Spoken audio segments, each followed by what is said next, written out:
বলো বাবা কবুল। আলহামদুলিল্লাহ কবুল। কবুল বল। আলহামদুলিল্লাহ। এবার ওকে বলতে বলেন। আমারটা আমাকে করতে দাও, আমি বুঝি। তুই এত উত্তেজিত হচ্ছিস কেন? হ্যাঁ, কাজী সাহেব কাজটা করতে দেন। উত্তেজিত হবো না। এমনিতেই তো আগের একটা বিয়েটা আমার ভেঙে গেছে। বিয়ে তো ভাঙছে তোর জন্য। তোর বিয়ে হচ্ছে, চুপচাপ বিয়েটা করে দে। উত্তরা 7 নম্বর সেক্টর নিবাসী মোহাম্মদ রমজান হকের ছেলের সাথে 15 লক্ষ টাকা দেনমোহর বুঝিয়া পাইয়া এই বিবাহে আপনার সম্মতি থাকলে বলুন মা কবুল। কবুল বলো মা।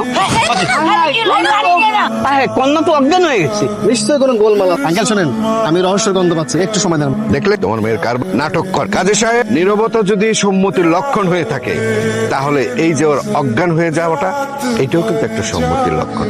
আপনি আগান, বিয়ে ওকে করতেই হবে। আপনি শুরু করেন। বাবা বাবা আমি তো অসুস্থ, আমাকে হসপিটালে নিয়ে যাও তোমরা। যতই নাটক করো, বিয়ে তোমাকে করতে হবে। কাজী সাহেব, বাকিটা শেষ করেন। করে